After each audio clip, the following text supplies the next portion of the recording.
Welcome to Thursday Night Knives. I'm Bob DeMarco. Coming up, we got a lot of good stuff happening. We're going to be taking a look at some new knives that I got from Station 9. We're going to be doing a giveaway tonight. We're going to have Mike on from Northern Knives. He's going to join us at about 10:30, and we're going to give away this super cool pack. I'm going to put this under the knife cam that he sent a couple of weeks back. We've shown it off a few times here. This is a collaboration with, here, I'll remove this. This is a collaboration with Colorful Filth and Lynch Northwest. Oh, wow. Let my camera catch up. Not sure what that's all about. But here we have some of the artwork for the box for the Lynch Northwest box here. Very cool artwork with the Doberman and the axe. And then here we have what comes in the package here. It is, and Mike will tell us more. He'll give us better details. But we got the Colorful Filth anodized titanium pry bar cap lifter, and we have a cool flight tag here. I like that. And then the Lynch Northwest deep carry pocket clip. We all know those, love those. They are awesome, and very much looking forward to giving that away. And very much looking forward to meeting Mike in person from Northern Knives. He's been so generous with us thus far. We had a giveaway recently, two gentlemen junkie knife giveaways ago that they were responsible for. He gave us a Malibu from ProTech. So very cool. Very excited to have him here with us tonight. We're going to be taking a look at what we're giving away next week. Indeed, next week, we're giving away a special knife. We're going to, well, I'll show that in a minute, but we'll get to that in a second. Let me just here bring this up. I had to restart right before we started here, and having a disaster of a time with my computer. There we go. All right. So, yep, that's what we got. And I want to talk about the dumbest things you've done with your knives. I've told you many of my stories from the scar on my wrist from cutting a very stale bagel as a poor bachelor, and many others. Have a nice day. Good to have you here. In the 80s, I had a hollow handle survival, quote unquote, stiletto that I was throwing at an old mattress. It bounced back. Oh, man. And stabbed me in the foot. I was not wearing shoes. Have a nice day. That scenario, I love that scenario. That would only happen to a guy. And it sounds like that's the kind of thing that would happen to maybe many of us at a certain time in life. I'm always outside without shoes in the summer. And why not just, there's the mattress. Why not just throw this at the mattress and boom, suddenly you got a dagger in your foot. I love that story. Ground Fog, nice to have you here, sir. I bet you got some dumb knife stories, as we all do. You're around knives long enough. Trent Costello, good to have you here, Trent. I stuck my cold steel Coben recently, sad to say, in the backrest of my Harley. Oh, no. And 30 minutes later, jumped off in a 30-mile down the road and said, oh, crap, too late. Oh, well, you know what? I was just telling someone this. I like to think that when I lose a knife, and I've lost a number of them, that either it's going to someone who really needs it, or there was a reason why you lost it. It was going to harm you.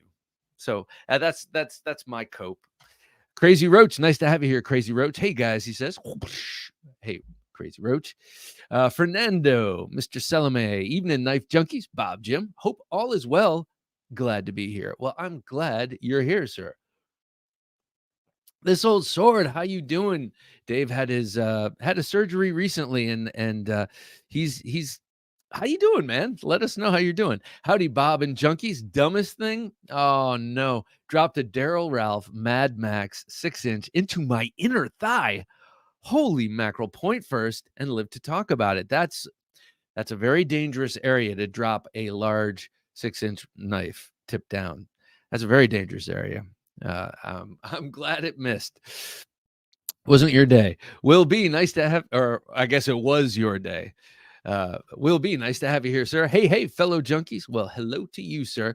Will be, I don't know, just seeing Will be and this old sword. Benedict Odie, nice to have you, Benedict. Made me think of the Nova one. I just sent today the final design for the Nova 2 to Matt Chase, and he is psyched. We've been talking about it on the phone. And Hero Sticks, nice to have you. What's up, everyone? Favorite live of the week? Thank you, Matt. I'm like, who? Us? Me? Luck Knives, how you doing, sir? Good to have you. Oh my God, that I can't remember what you call it, but that knife you finished this week with the downward swooping blade and the Damascus was really cool. I like that design. I love the angle, the handled angle. It reminds me of these things right here. Blade Ogre, nice to have Blade Ogre with us. Chris, how you doing, sir? You and your 10 knives in pocket. James Moore, always good to have James Moore. Good evening, afternoon, good evening. Wait, good afternoon, good evening, and good night, depending on where you are. James Moore, I have a feeling you're on the West Coast, so good afternoon ish. No, good evening. Split and Slices, we have Byron. Howdy, Bob, Jim, and Junkies. And no, I won't be the Buckmaster 2024 knife from SHOT Show. I won't be buying the Buckmaster 2024 knife. Wait. Oh, I know, the Buckmaster too. Okay. All right. Hang on. Let's talk about this for a second, Byron. The Buckmaster 2024. If you don't know what he's talking about, the Buckmaster 2 is the special knife that Buck, one of a few special knives that Buck unveiled very proudly at SHOT Show this year.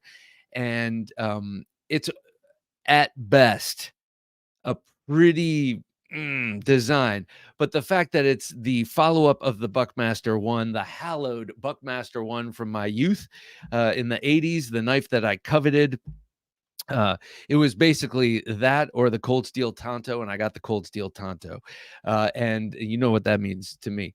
But that knife was so amazing, hollow-handled survival knife with the big teeth, total Rambo knife with the screw-in grappling hook things on the Quillians. Well, they came out with this thing, the Buckmaster 2, and people are calling it the Bat, or Byron very cleverly coined it the Buckmaster, because it's got that. First of all, it's like a diving knife dagger with a very aggressive pommel.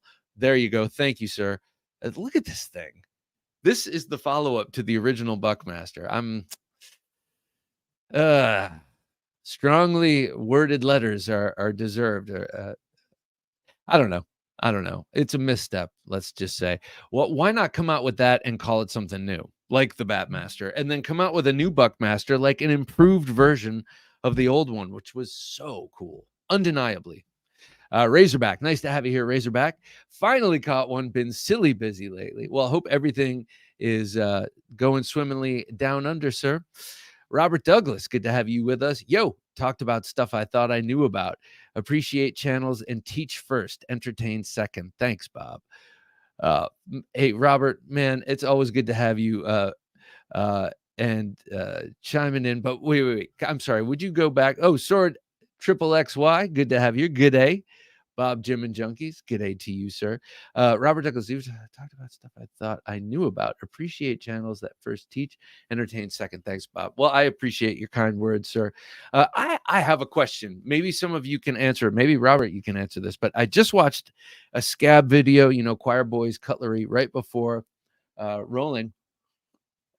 And he was fighting mad about something, and the grand sum of it is Joe X is leaving YouTube. Joe X is a guy who's had a knife channel for a long time, and he destroys knives. It's basically seeing how much knives can take before they're destroyed. But the destruction is a foregone conclusion. You know that's what he does, and I think some people were butthurt or something. And now he's leaving YouTube, and Scab was pissed. And man, I would not want to cross him on a bad day. I love that guy. And so I take it seriously when he's all hacked about something like that. So if any of you know anything about this Joe X leaving YouTube, or what Scab was talking about, please do let me know. And I will eventually ask him. Five Door, nice to have you here, Five Door. Greeting, Bob, Jim, and Junkies. Well, greetings to you. Here's a question. Do I show off? No, I'm not going to do that. Have a nice day. Nice to have you here. At the recent Las Vegas Antique Arms Show, I purchased my first bearing made knife. Those are beautiful. A classic 8-inch fighter in sandbar stag with brass guard and a row leather sheath. So is this one of the bearing maids that's kind of half stacked leather and then half stag? So man, those knives are so cool. And I talked with one of the dudes from there 2 years ago, and we never got him on the show, but I should. That reminds me to retouch ground with him and get him back on, because man, their knives are really nice, and there's a lot of tradition behind them. Hero Stick says, dumbest thing I ever did with a knife was to sell it. Oh my God, I hear you. Oh, this hurts. Arno Bernard, I Mamba, in Kudu Bone. I miss you. I miss you, my precious. Yeah, man, I hear that. Smack the thumbs up, says Robert. Yes, please do. Please do. Thank you, Robert. You're a gentleman and a scholar, sir. Michael Morgan, nice to have you here, Michael Morgan. Good evening, Bob and Jim. And it's a top hat, but it looks kind of like a Abraham Lincoln hat. Pedro Armstrong, nice to have you here. Pedro, howdy, he says. Well, howdy to you, sir. Dumb in hindsight, stabbed my knife into a stuck fence gate to pry it open. There was a nail in there, went through the nail, and Medford D2 steel is great. That way, okay, let me read this again. Dumb in hindsight, stabbed my knife into a stuck fence gate to pry it open. Okay. There was a nail in there, went through the nail and popped the gate open. Medford D2 steel is great. Not only that, but those gigantic slabs of titanium betwixt which it was sandwiched are also super strong. Will B says, I wouldn't mind seeing a Knife Junkie take on his ruffian platform, since you mentioned the Nova 2. Interesting you should say that, because the Nova 1 or the Nova 2 is not on the ruffian platform. It is also on this platform. However, the blade is slightly longer by about a half inch, so that maybe that's not slightly longer. And as I have indicated in the past, it is a Warncliffe. It's not a Warncliffe. It actually isn't a Warncliffe, but it's kind of what we sometimes call Warncliffes in the tactical knives. But you wouldn't call, a Warncliffe is a gradual slope down to the tip from the very base of the blade. This is not that. This has angles. It's more like a sax, more like a Viking sax, with a modern twist. This old sword says, doing fine, Bob. Out of the cast last Friday. Nice. And coming along. Started PT yesterday. Got mobility in the hand and working on strength. Major thumb joint reconstruction. My God, man. The thumb for a knife junkie. The gravity of that didn't quite hit me until right now. I do apologize, because that's pretty rough. But you are a strong man, and actually, what better PT than... I'm just kidding. I'm sure that it's going to be a while, probably. But Godspeed, and hope for a swift and I'm assured of a complete recovery. I just hope it's swift. Michael Morgan says Buck should re-release the Markman with the Hawklock. Yeah, the Marksman. Yeah, that was a really cool knife. One I slept on repeatedly and then regretted. Right? Who hasn't? Vic Nilla, nice to have you here, Vic. That Vic is it's a big name in my family. Not Vic Nilla, but Vic. Good evening, knife folk, and hello, Bob. Well, hello to you, sir. Was flipping a Benchmade bailout in M4 into reverse grip while sitting cross-legged and fell directly into the bottom of my foot. Whoa, wasn't too bad. Well, I'm glad to hear that, because foot injuries. Robert, if you were Batman, what's your carry?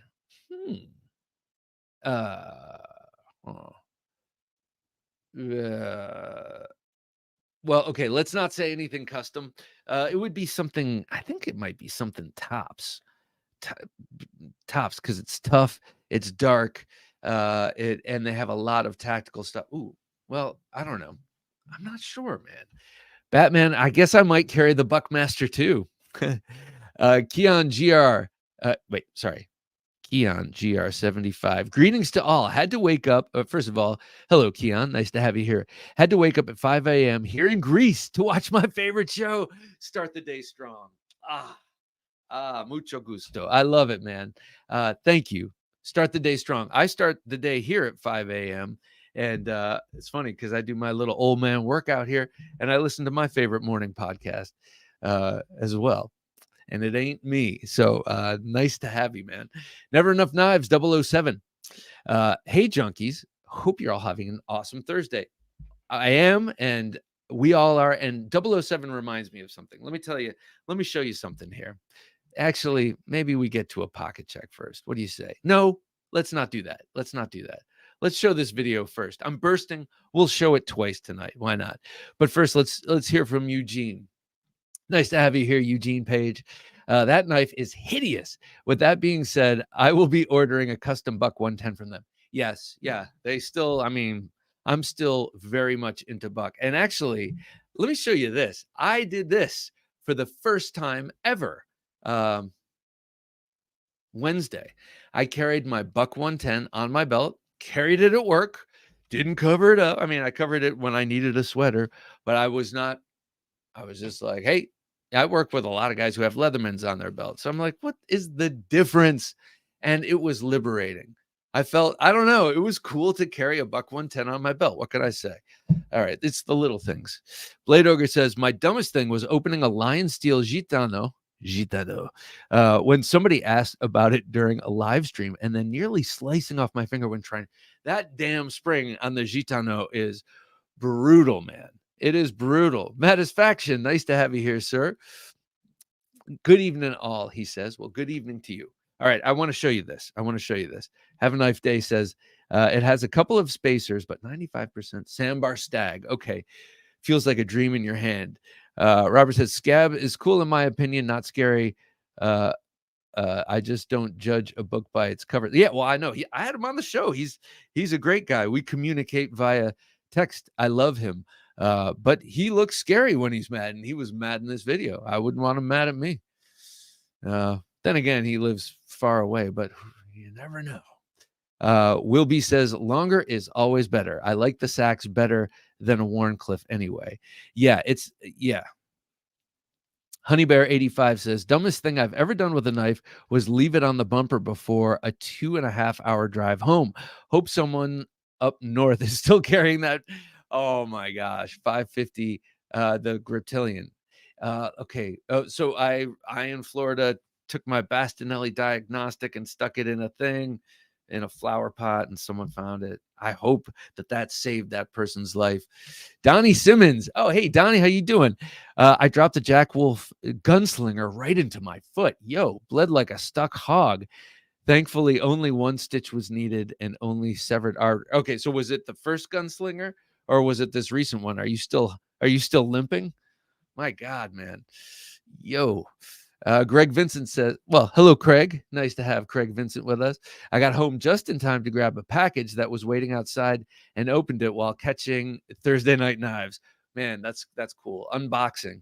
To think of someone unboxing during Thursday Night Lives, Thursday Night Knives warms the cockles of my heart. In case you got to know, it's a Joker open L type knife and a delightful little SRM 7045.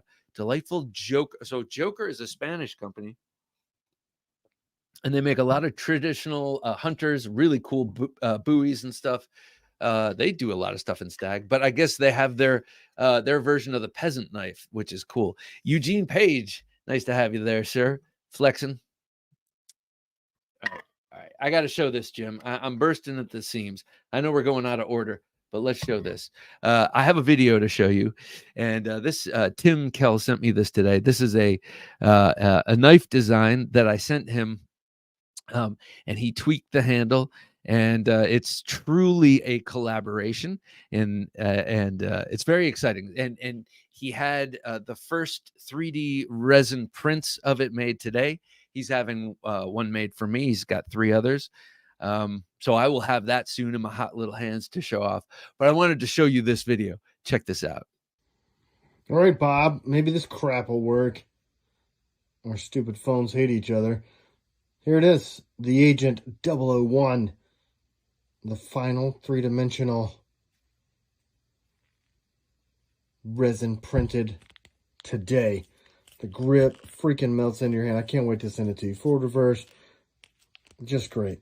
The jimping, I love what you came up with for the jimping. I love this knife. I'm super excited. We'll do the grenade grips too, man. So I wanted a knife that fit the same sort of carry profile as his Night Stalker, because I absolutely love this knife. This is the first knife that I carry this on the belt horizontally right up front, and it melts. I mean, you can put a t-shirt on it and it doesn't print. It's amazing. It's a perfect place to carry, and you always have it to draw like this. And if you just need it to do regular stuff, you use it. But if you needed it defensively, it draws easily. The design there is a double-edged bayonet. It's the same but different. Thank you, Jim.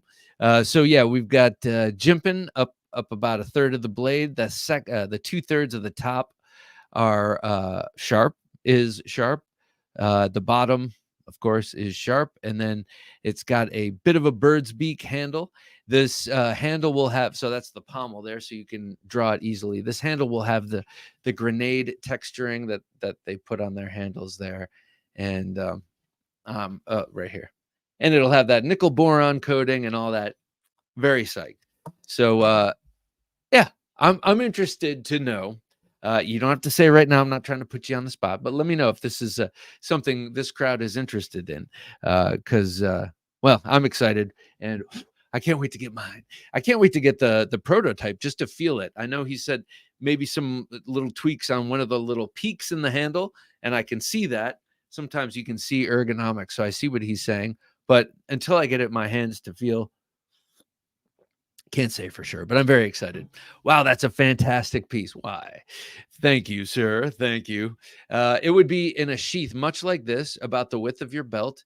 It would come with, wouldn't come standard with the discreet carry clip. Those are extra $11, and you can get them right from TKL. And I recommend this. It keeps it even closer to the body. And it'll be, have all their different handle options. He has so many cool different G10s and Burl G10s on offer. It'll be sweet. Eugene Krabs, thank you, sir. So we meet again, other Eugene. Oh, well, nice to have you here, Eugene. I need to salute you, sir. And since you've already seen this, I'm going to put this away. Had the old hog hunter or wild pig hunter out from Tops Knives. But you, sir, are a classy gent, so you get a classic blade. Classic and classy. I will salute you here with the Special Fighter number 16. This is a Randall-made knife, taking the number 16 dive knife handle and putting the number 1 7-inch fighting blade on it. Sharp swedge up till here, which I love. Maybe I shouldn't say every, but I have never seen a Randall-made knife that doesn't have at least part of the top swedge sharpened, which I think is very cool. So, Eugene, I thank you very much for that super chat. I see there's a little leather dust on here, so I'll just get rid of that. Thank you. I really appreciate it. Look at that thing. Oh, ooh, wow, man. Wish I made this one. Wish I designed this one. I mean, Brian F. Nice to have you here, sir. What's up, knife fam? He says. I like that. What's up? What's up, knife bruh? I had a funny realization today. But maybe I shouldn't say it here. But let's just say, well, I have a teenage daughter and then another daughter who will be a teen while the first one is still a teen. And so I just realized today I'm in for 10 solid years of drama. That's it. 10 solid years of drama. Okay. All that said, let us get to a pocket check.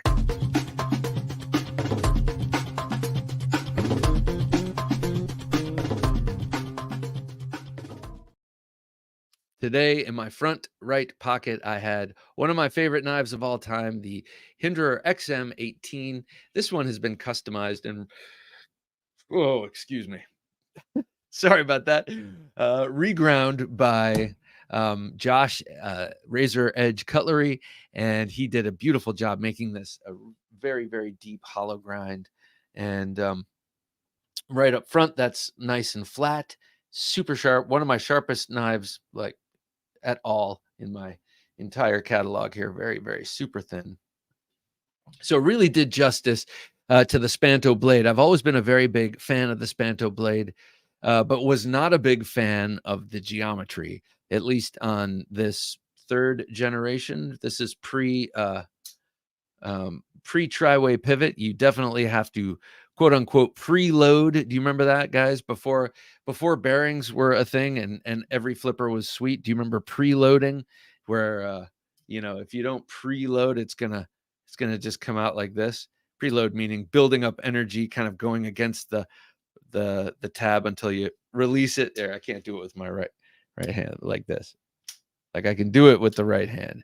So I'm almost pushing forward until I whip it back, kind of building up energy.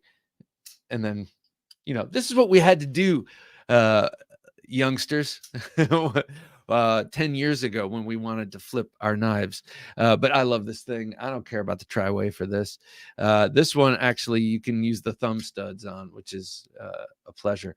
Aftermarket canvas micarta with the milling. I like aftermarket pocket. I like aftermarket scales for Hinderer, but I have discovered that I really prefer it to have that original texture milled in it. I really like that. So I think this is one of those unsanctioned scales, and I think the guy who made that probably got sued out of existence. Okay, next up, I had on me, speaking of Jack Wolf knives, Gunslinger Jacks falling on feet.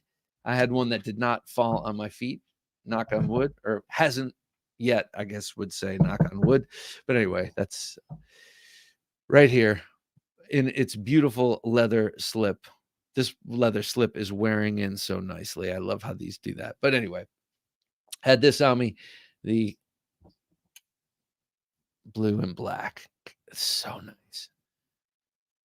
This has been my baguette knife, though I have sort of veered away from the baguettes. They were starting to add up on the waistline. Like, wait a second, these jeans fit me great. Why? Like, what happened? Like, oh, baguette every day, Oh, half a baguette every day. Still, that'll do it. Anyway, but this makes a great baguette knife. And so that's why I was getting them, just so I could cut it with this beauty. I'm a real fan of the carbon fiber on this. I'm sort of iffy with carbon fiber. I really love it, and I love it next to the black. This whole knife is just classy as the day is long. Okay, I won't spend too much time on this one. I had the venerable Nova 1 on me today. Prototype, that is. Yep, had this on me. Love this knife. Carry it appendix. Forget it's there. There when I need it, and I haven't needed it, but I draw it when no one's around, and just I love this thing. It's beautiful knife. So we have decided, well, I shouldn't say we've decided, not until I have the prototype for the Nova 2, but like the Nova 1, this will have one color. It will have one handle combination, and it will be serial numbered. And I think we decided on something pretty cool. I think it's going to be awesome, but I have to have the knife in hand to really know. So I will keep that in reserve, but I'm very excited. Okay. Lastly on me for emotional support was a Voyager XL from Cold Steel. This is the Chris model. I have a raw aluminum snaggletooth MF on there so that I'm not caught flat-footed with this beautiful weapon in pocket.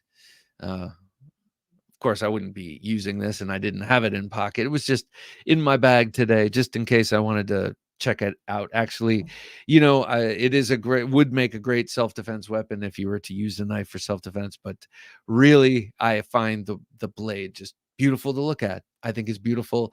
I can't decide which one I like better, this one or the 6-inch whatchamacallit, tie light, because that wavy blade is just It just does it for me. So this is what I had on me today. What did you have on you? Let me know. Drop it in the comments. Hinderer XM18, the Jack Wolf knives, Gunslinger Jack, and then the Nova 1 and the Voyager Chris. What a crazy looking blade this is, but wouldn't want to cross it.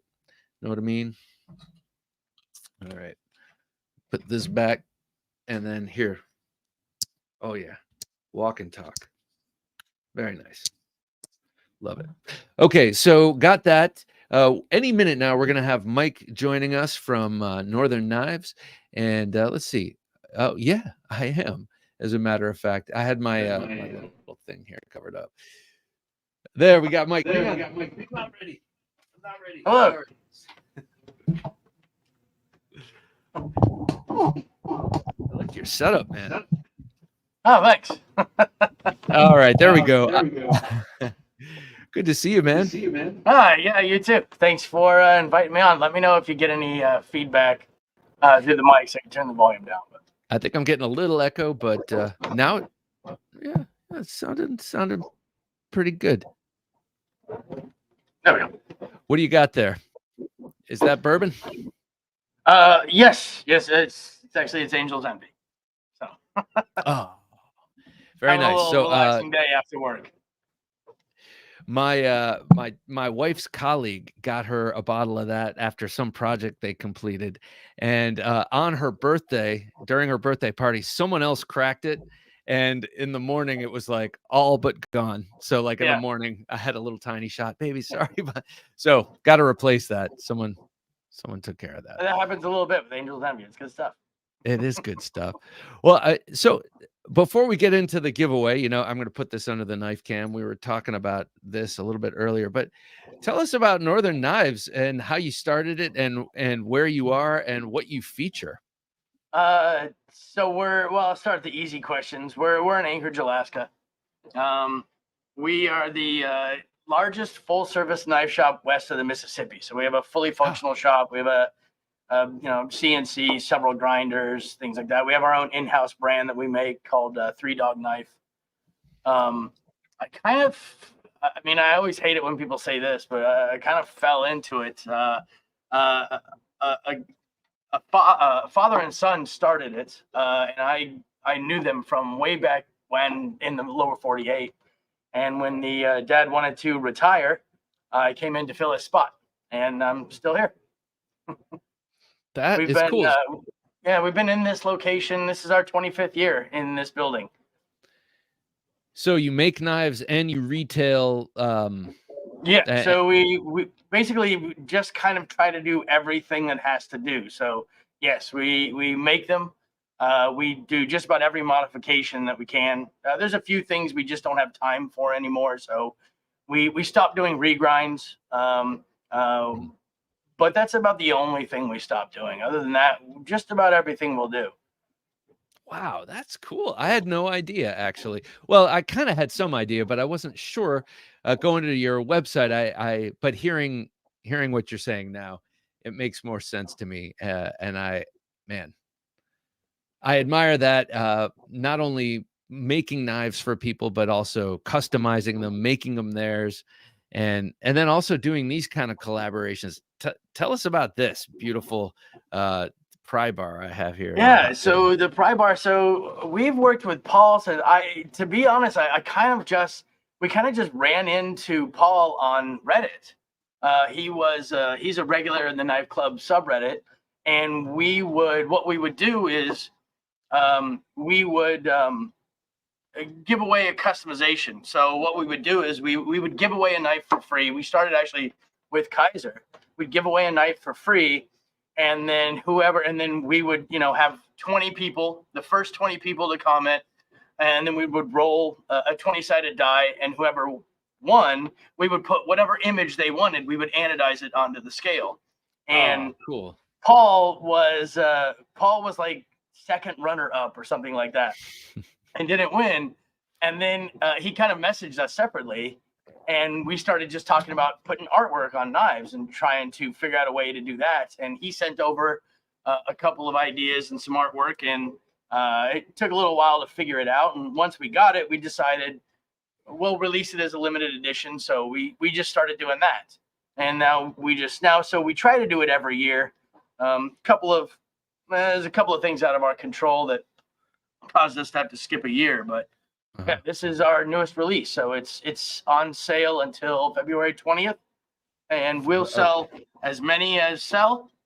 We'll make them, and then we close it on the 20th, and however many go. All right. Well, if you want to win this here tonight, I know everyone wants to get their hands on this.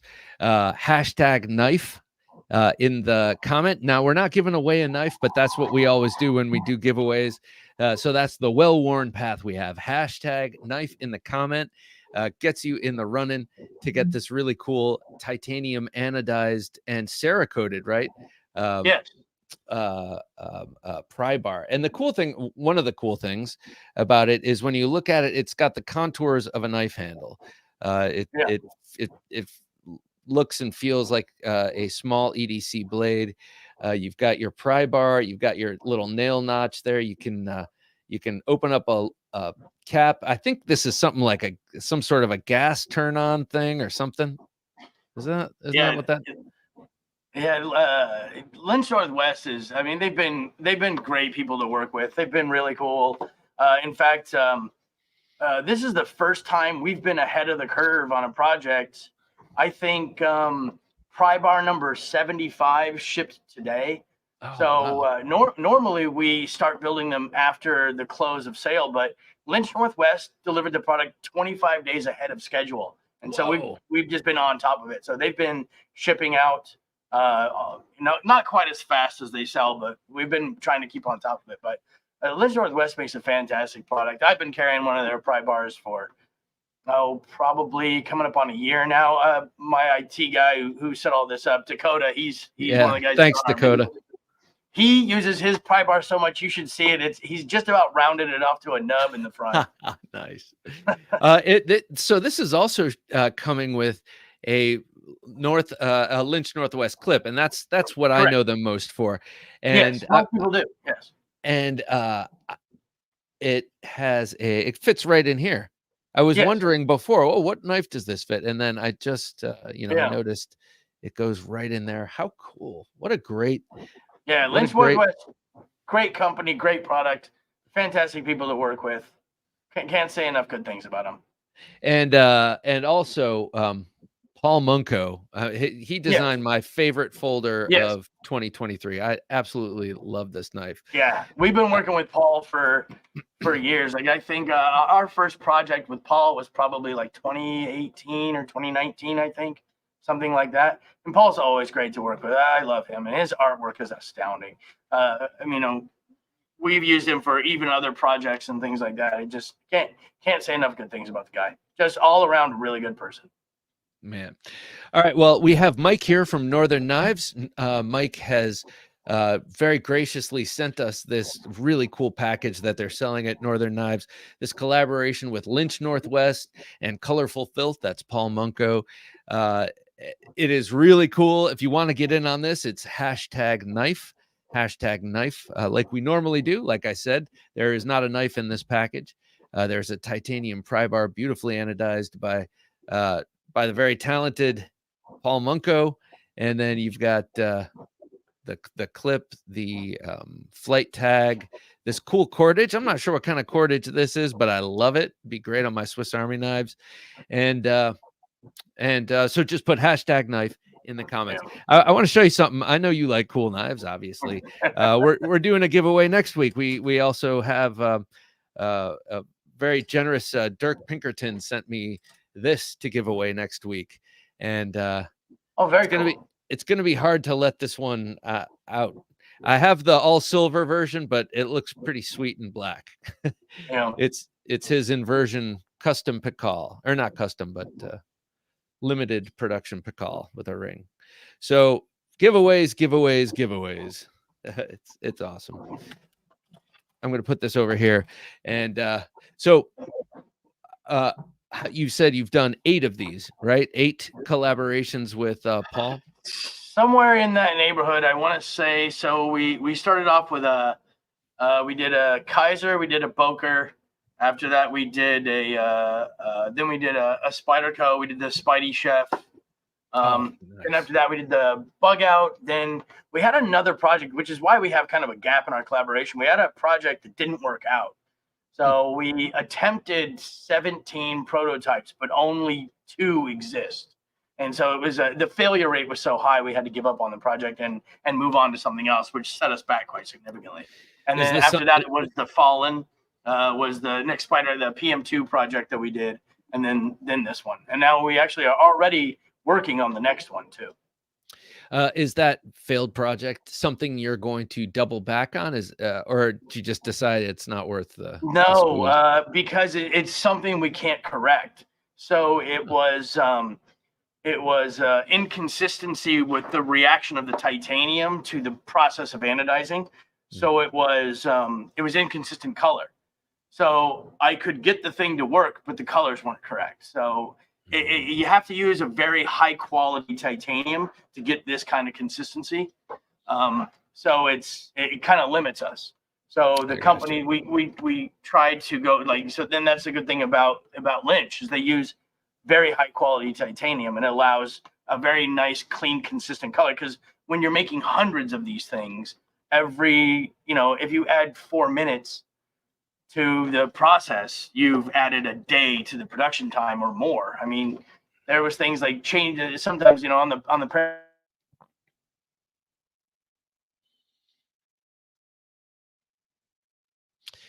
it seems too, you change the color. Yeah, it doesn't sound like much when you say 3 days, but it all adds up. And when you're trying to get these things out, you don't want people to wait for them forever. You want to get them out as soon as you can. Yeah. You froze up there for a second, but you were saying when you were working on your PM2 project, you were set back so every little change you want to make, there's 20 different things you want to do, but you kind of have to balance it with what can you produce in mass? It's like I can make a really cool prototype because I only got to make one. But if I've got to make 300 of these, it has to be something I can condense down into a production time of a couple of months. I can't ask people to wait 2 years on these things. It's gotta be worth their time and money. I don't want to, this isn't a cash grab. This is something we do because it's fun and it's cool.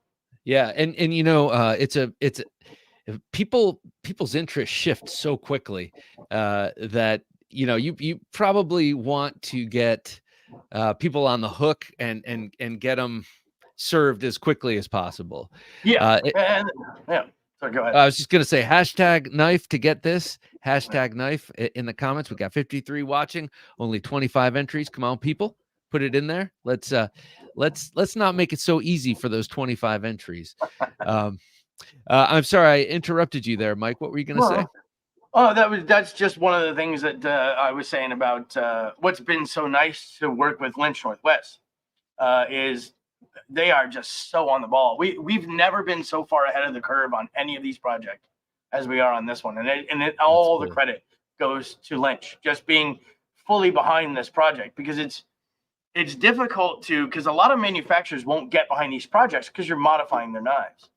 So what you have to do is you have to buy them from distributors or other places, and you have to accumulate enough. But when you sell 350 bug outs, being able to source titanium and backspacers and all that stuff, and if Benchmade's not behind it, Benchmade's not going to sell you bug outs. So you have to be very careful. So you have to get permission and all that kind of stuff. And Casey over at Lynch Northwest was on board like right away. Like I said, to the point where they made an exclusive design to us, and then Paul even did artwork that's specific to the exclusive design. And Lynch Northwest was on the ball. Like the first 100 shipped before they even went for sale. I couldn't believe how on the ball they were. Man, that's great. That's a good example. Those are the kind of people you want to work with. Tell me about Three Dog Knife. I love the name. What are these knives like? So we actually started with we did a kind of a recurve chopper. Not quite like a kukri blade, but it uses a large recurve with a modified Tonto. It's 17 3/4 inches overall. That's how we got our start. we built them specifically for a drug interdiction team down in Hawaii who would fly in helicopters and they cut down illegal grow operations. And so it has a counterweight on the back, so you can chop all day. And we started building those. And once we started building those, we started building a hunting knife specific to Alaska.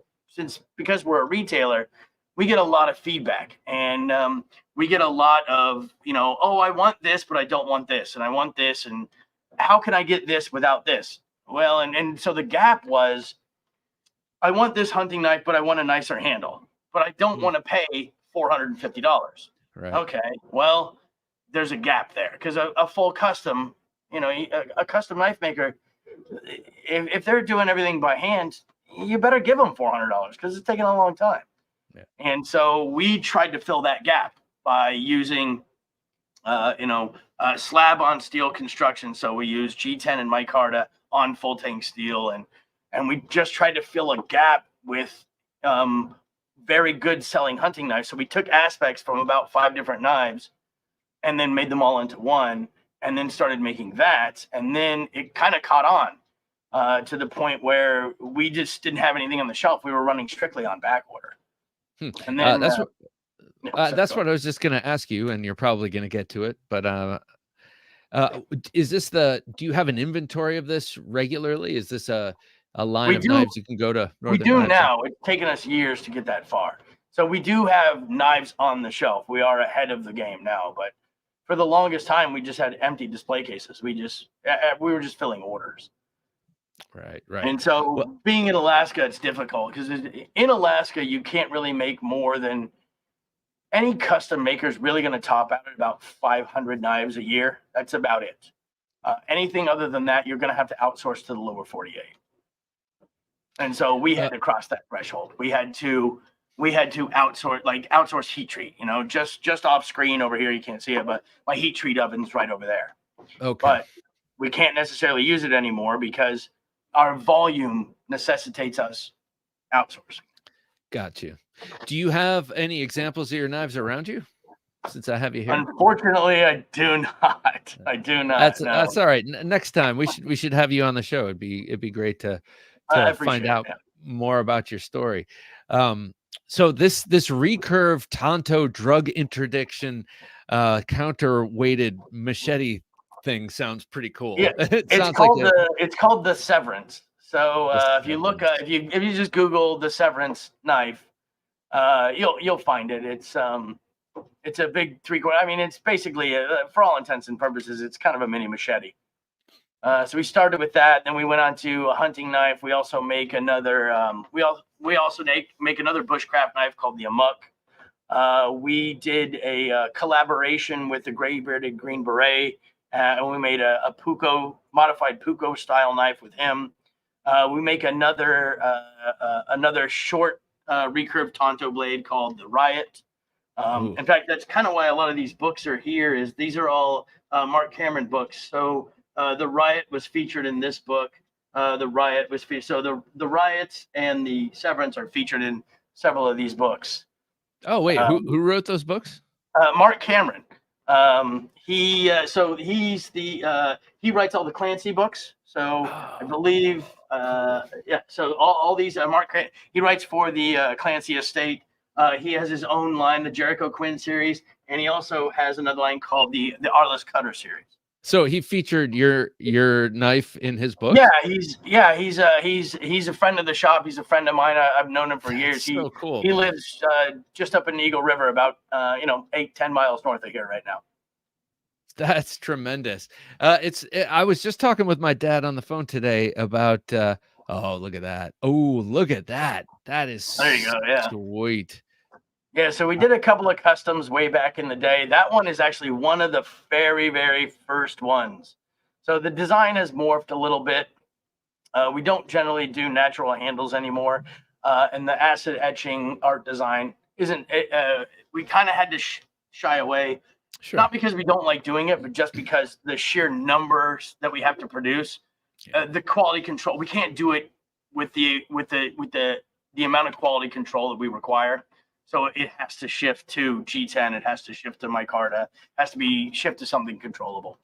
And if we're going to be honest, G10 is going to be more, robust in the jungle anyway, which is kind of what it was designed for. Yeah, and the original ones that we did use it. They used horse trailer mat, that very dense, thick rubber. So like on all the blade sports, the competition chopper that Benjamin made for the the blade sports competition, that's horse trailer mat. So all the originals use that. That's pretty cool. It's really what am I trying to say? Very fortunate that you're featured in these big books, like these. I don't mean big, like lots of pages, but like big national characters and series that are very famous. I'm thinking of Jack Carr's books. The James Reese, and he's great. Jack Carr's great, and he is such a gear nerd. So he doesn't just write James Reese put his knife in his pocket. It's he put his Strider XM, and it just like goes deep. Sorry, Jack, that's Jack Carr owns an Amok, one of our Amuks that we make. Jack Carr has one. So does Jocko Wilnick, also owns. Oh, really? yeah. Two of the coolest, Jocko and actually Cameron Haynes. I mean, I don't know how into hunting you are, but so Cameron Haynes, probably most preeminent bow hunter in the United States. Yeah, he uses one of our hunting knives, one of our Mac knives. He has one of those in mammoth ivory. I know him just from listening to him talk with Joe Rogan. Mac knife, like a Mac V SOG? No, MAK, multiple animal knife. So the Mac is our hunting knife. So basically what it is what I wanted is I hate field sharpening. So we basically tried to make a knife that was toughness. Toughness was the first priority. So, I mean, we even beat the prototypes with sledgehammers on the concrete floor and everything. And so, I mean, to the point, so what we do is, free sharpening and guarantee it for life. So you should never have to sharpen it in the field. It should last your entire season. And then in the off season, you bring it to me and I sharpen it and I give it back and then you go for the rest of the season. So like I have my personal one, I have 4 deer on mine and I'm not going to sharpen it before I go out this year. That's cool. That multiple animal. Well, people are checking in with their pocket checks. Of course, we got a lot of sweet things. The Fox for you, a left-handed.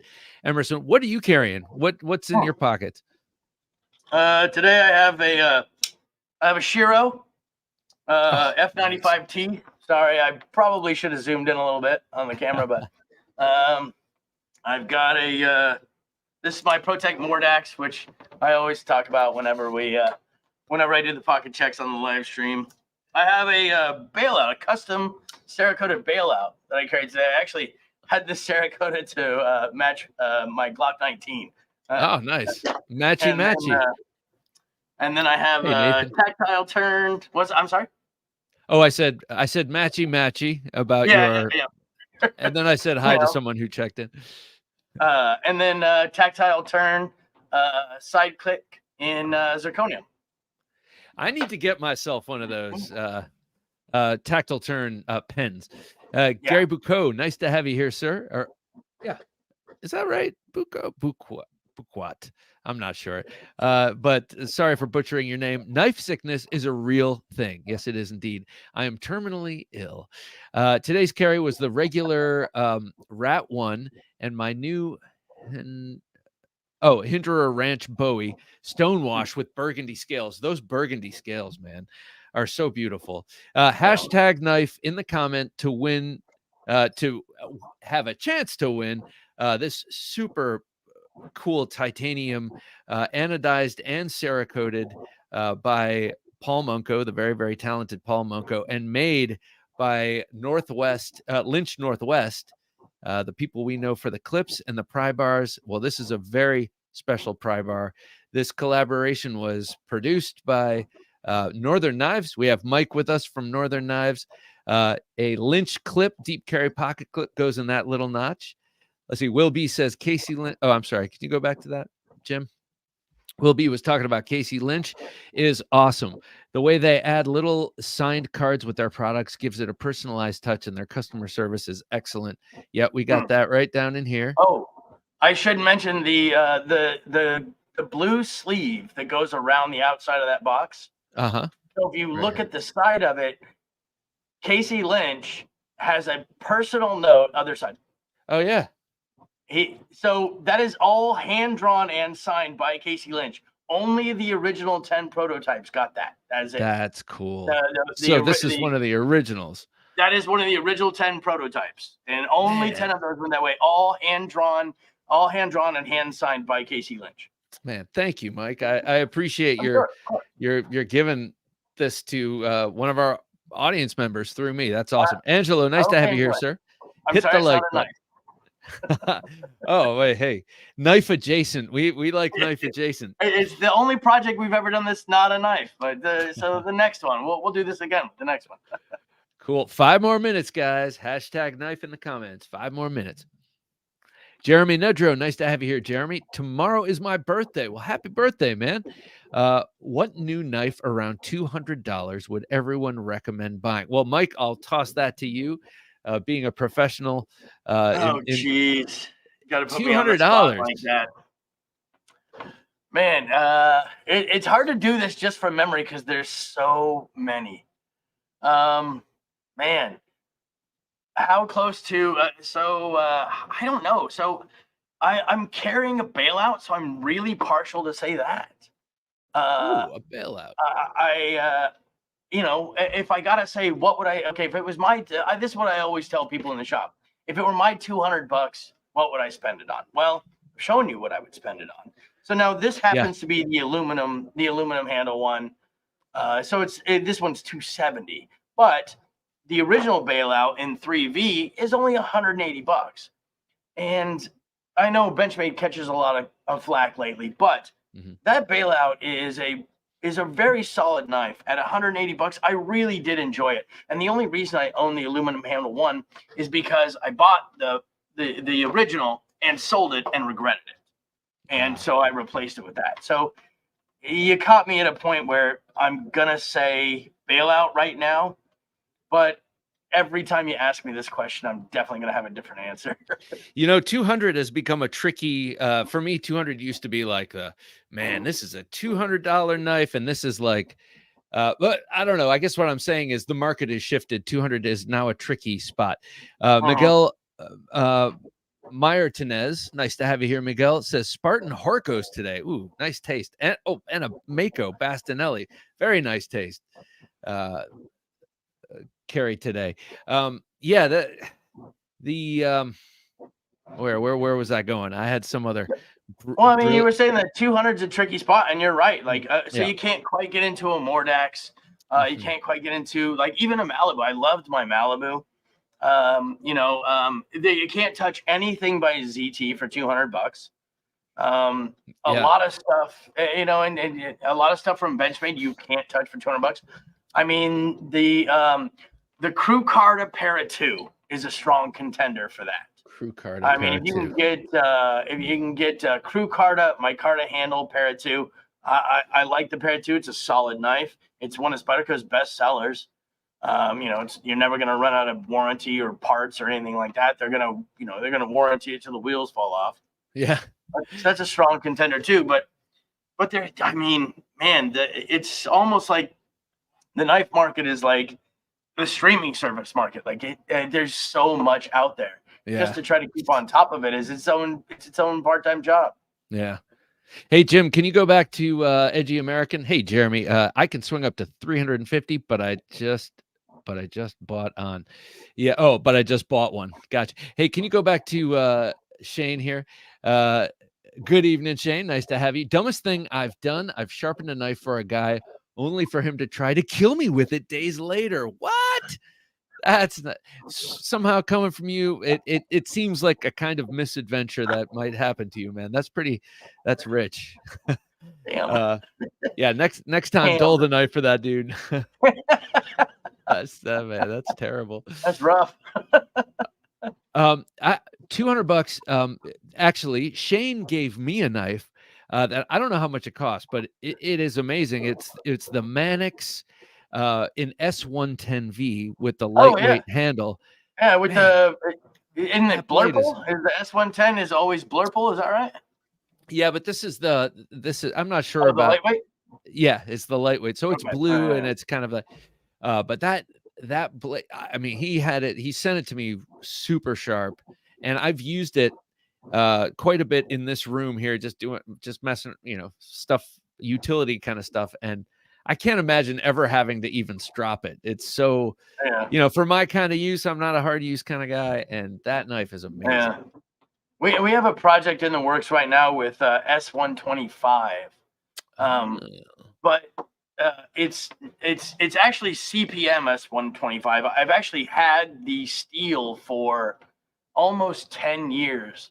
When Crucible stopped making it about 10 years ago, so you can get S125, but it's not from Crucible. I think they developed it for dental tools, but it was beating up the machinery, so they stopped making it. And so I have some of it. So we have a project in the works. We're hoping to launch in May using the bit of S125 that I had left over. So we'll see how that goes. But well, keep us up. I want to find out what it is. I appreciate it. What gets what deserves the S125 treatment? That's pretty cool. All right, it's 11 o'clock. It's 11:01:23, and it's time to give this away. How many do we have in the run in here, Jim? So we got we'll bring up the wheel in a second.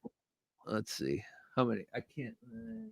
35 entries. All right, Mike. I want you to count down from 3, sir, and Jim will spin the wheel. All right, 3, 2, 1.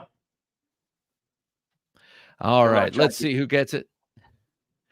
They always slow down and tease. Oh, all right, 5-door. Right on. It's always nice when a reg wins. Wait, when a what win? Oh, a reg. Yeah, a regular. Right on. Yes. I see him every Thursday. yeah, and he has got a pretty fantastic collection. He's got a couple of knives recently that I didn't know he had. Like he's got his pocket dump is always pretty impressive. Yeah. I like this guy. His name is also Casey. He's from Virginia, Dominion Knife Works. Makes some really cool customs, and Doug, I don't know. It was a total flex. He wasn't meaning to flex, but I found out he had one. I was like, what? That's the knife I've been lusting after for years and not saving up for. All right. So this is getting now. I will box this up and put it in its packaging. I've been very, very good with this packaging because it's, you can tell it's special, and it's got all this 1 of 10. 1 of 10, and it's got all this hand-drawn artwork here. We'll leave this here. Yeah. $200. By Casey. They went above and beyond. Like I said, Lynch Northwest, fantastic company, great people over there, second to none on their products, quality of their materials, their titanium, everything. Can't say enough good things about them. They're really good people over there.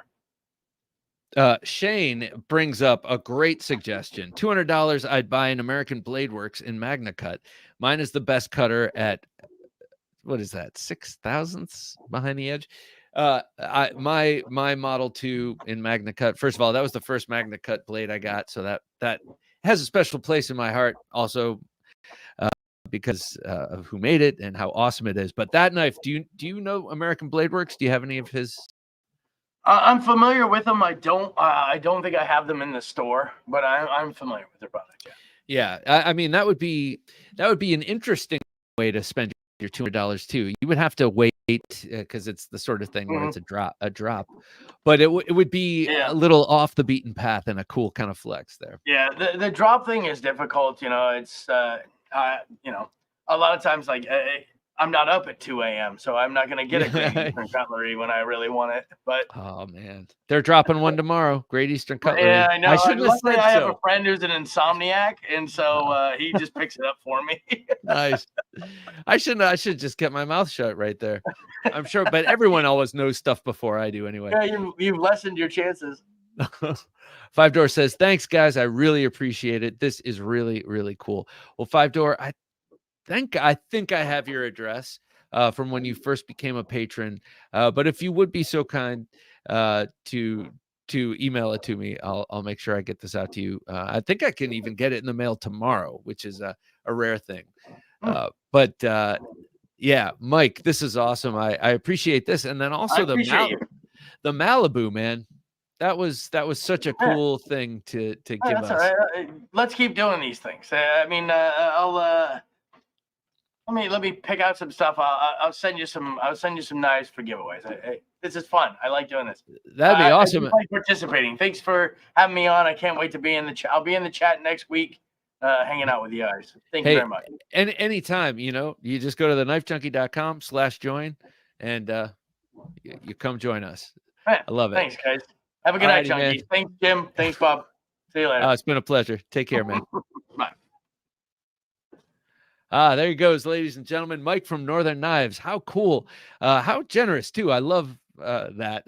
I mean, that sounds greedy, but I mean, well, I mean, we talk about this, and I was just talking about this with the very interesting person who's going to be on the show next week. A man who needs no introduction, but you'll see who I mean next week. But anyway, we were talking about how at a certain point, you reach a certain amount of success, you want to start giving back. And, I think we see this right here. This is an example of someone who is giving back, and I really appreciate it. Anyway, okay. So thank you, Mike, again. I got some 2 exotic knives to show off that are not mine, that I have to be sending along this coming week. But they were drop shipped to me to check out before I send them, and you got to check them out too. They're so cool. Let me start first with the Riot OG XO with the coping blade. Check this out. Now, I'm not so XO excellent, so let me see. As a matter of fact, I suck at opening this thing. I'm better at that Karambit XO. Hang on, let me try over here at the other mic here. Or well, that's gonna have to do for now, guys. No dazzling displays of deployment from me, but I will say that I find this to be a very compelling knife. The coping blade is not for me.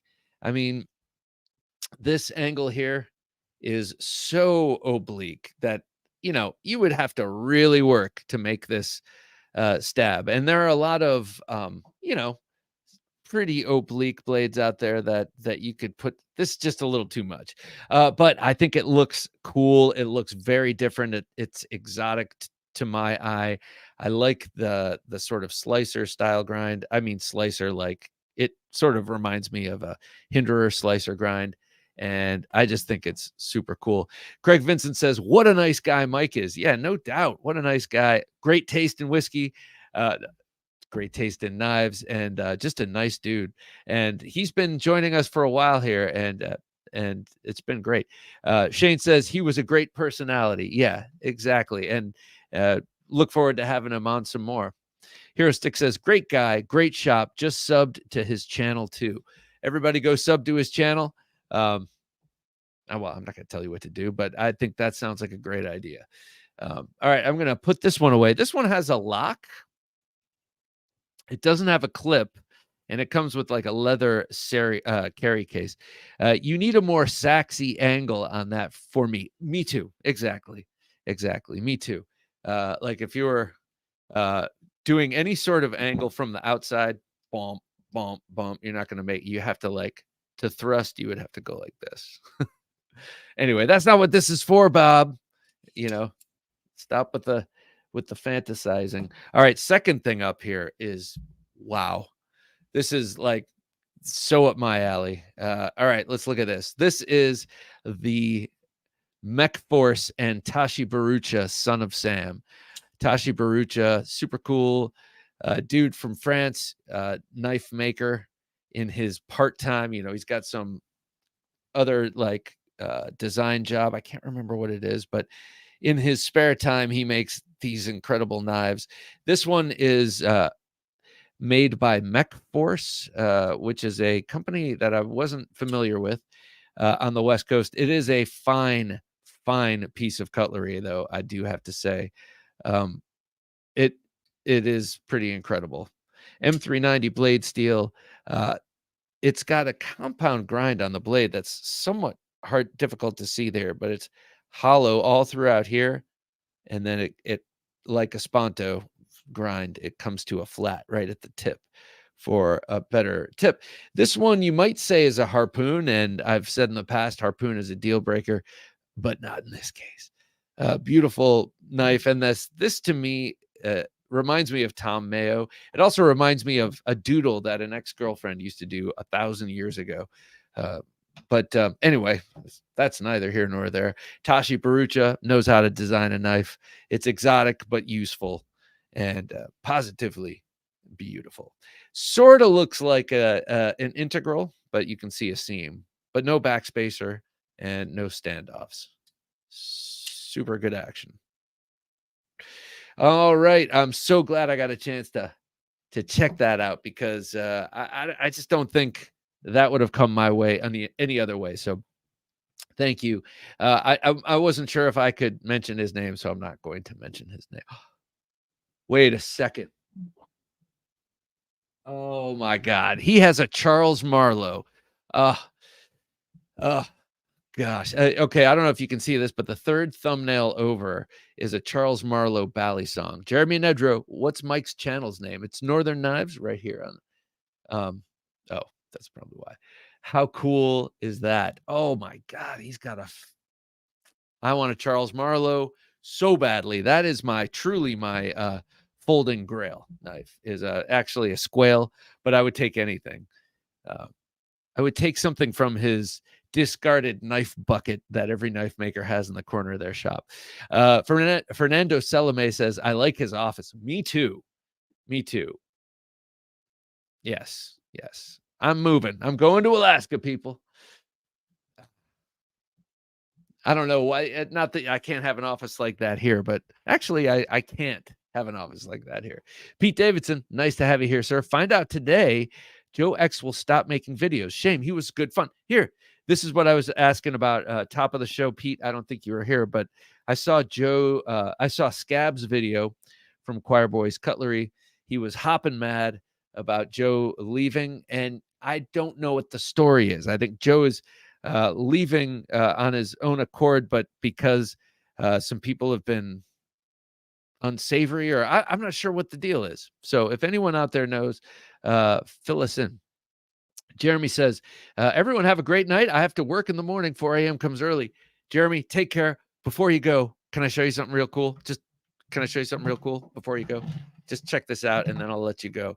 But check this out. This is the Partisan from Station 9, and Station 9 makes these knives based on historical kind of World War I, World War II era resistance and trench weapons. All right, you can go to bed. I just wanted to show this off, and I didn't want you to miss it because it is super cool. I'll have it next week. We'll talk more about it. So this is 1095 blade steel.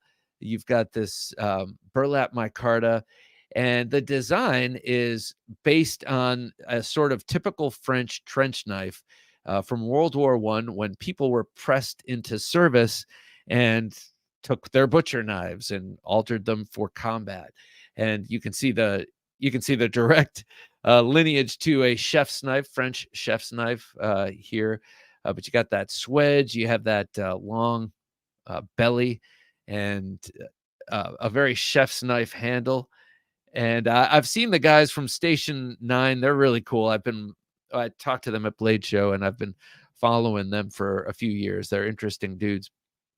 And they've done some serious crap with these knives, like torturous kind of things with their knives. That's always fun for me to see. So I wanted to show that. And I got, just while these are out here, this is a Station 9 number 3. All of their products are numbered, and I forget what the number is, but it's a little lapel dagger, like an OSS last ditch dagger that would be sewn inside the lapel of a jacket or inside a pocket. so you could access the knife without it being detected. Of course, they didn't have Kydex back then, so it had to be in a little leather sheath. And here is a knuckle duster. I think this is from World War I Hungarian fighting forces. Slightly too large for me, so I put some of that paracord on, that happy bright paracord on there, and now it fits pretty well. You would devastate with that thing. And I got something else from them. It was a twofer when I bought. I was like, I've been looking at these knives for so long, just get them both and be done with it. And now they have two others that I have to get. Not now, but they also have two smaller knives that I've been admiring. I just like their work. And they have a collaboration also with Fred Perrin, which I have to get. But this one is the number 8 SEER, like survival or like escape, resist, evade, or whatever SEER stands for. But it's basically a 5.5-inch field knife extraordinary. You've got this incredible clip point blade. I mean, that blade looks amazing. D2, I believe, on this. This one's 1095. I think this is D2. Very, very handsome knife, in my opinion. Feels amazing in hand. You've got this nice contoured, somewhat roughly smooth, if you will, textured but smooth G10. I like that the tang is a full tang, including the quillions, and that they're covered with the G10. Just an incredible blade profile. And just anecdotally stabbing this into random boxes in this room yesterday, this thing penetrated better than this. This little buoy here just like flew into stuff, and totally unscientific. The boxes were even just flaps on boxes that weren't even closed or backed by anything. So maybe not the best test, but it is very sharp and penetrative.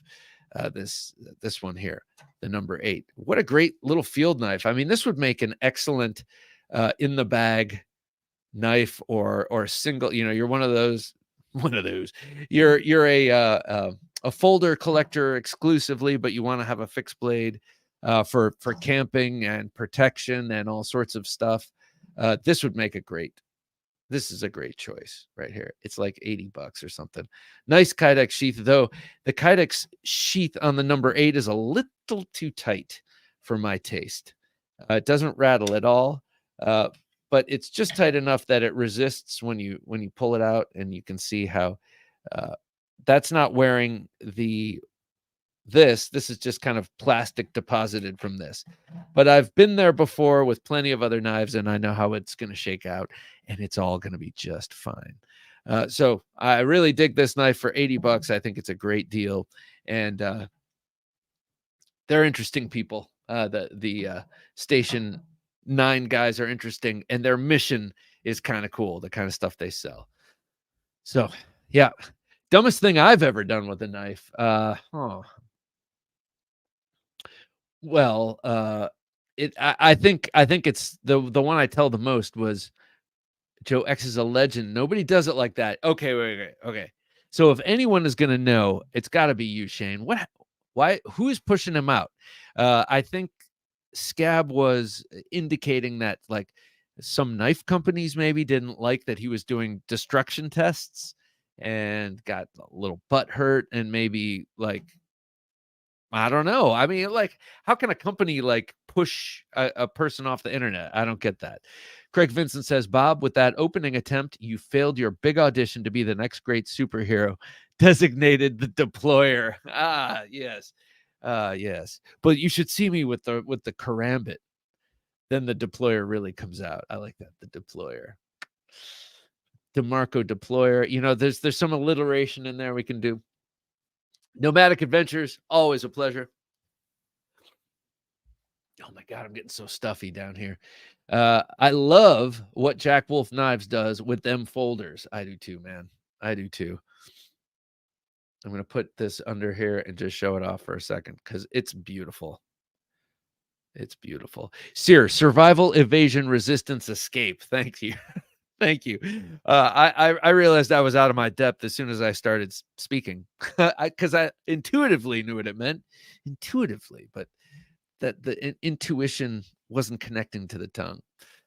So what is it again? Survival, escape. No. Survival, evasion, resistance, escape. Evasion, resistance, and escape. All right, cool. Thank you. Make sure you use the OODA loop to make your decisions before you go out and sear. Dumbest thing I did with a knife, got caught with one in high school. Oh shit, and got expelled. Judge dismissed the charges. Will, I'm not asking you to divulge your age, but when was this? Like, give me like a general, like, give me a decade. I'd be interested to find that out. And what were some of what was it, a Swiss Army knife? And I was like, oops. Or was it something like this, like a big knife, scary knife? Was it people being pearl clutchers and like, oh my gosh? Or did you accidentally become a psycho and bring the wrong, I don't mean become a psycho, but bring the wrong thing. Forget about that knife you had in your backpack from the weekend. All right, I got a couple other new knives to show.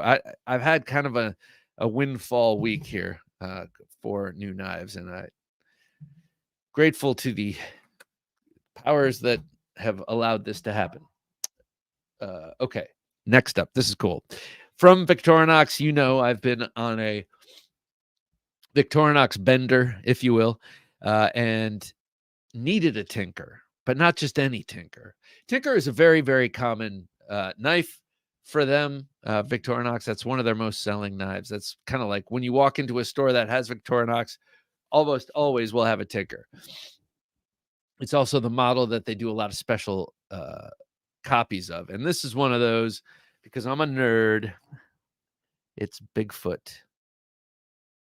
And it's the, hide and seek world champion. Got a little graphic of Sabe there. And you got the trees. I really love the trees. And this is my first decorated or decorative Swiss Army knife, hide and seek world champion. And I got to say, this is a Smoky Mountain Knife Works exclusive. The feel of the plastic, I don't like as much as the Celador, that red, black, or, the plastic that they normally use. This might be Celador, but whatever process they use to get the printing in there, it gives it just a touch that's a little annoying to my hand. Kind of like how some people don't like the feel of chalky anodization on aluminum, which I don't mind at all. But anyway, this will break in terms of like, this will collect hand oil. This will get roughed up. This will eventually not have that feel. But as a brand new knife, it has a feel I'm not crazy about in hand. All right, what does the Tinker have? Tinker has the main blade, always super sharp. As some of the people I follow in the Swiss Army knife and slip joint world like to comment on how you never find a Victorinox with quality control issues, or if you do, it's extremely rare. So you got the two little blades, you got the pen blade, the little one, and the main blade that I just showed, and then they call this the opening layer, because you've got this cap lifter, wire stripper and bender, and screwdriver pry bar. And then you've got your small screwdriver / Phillips and a can opener. These can openers actually work pretty well. They're fun to do. I went through a tuna phase at work where every lunch I had a can of tuna, just kind of ate it out of the can, and I would open it with the hiker. I think it's the hiker the Ranger that I keep in my backpack. Here on the bottom, this is the part I love. Really, really nice full-size Phillips screwdriver. And then, that reminds me of the dumbest thing I have. One of the dumb things I've done with a knife, and I never actually have talked about this. I was about to tell the story where I was showing off at a party in Brooklyn with a sword cane and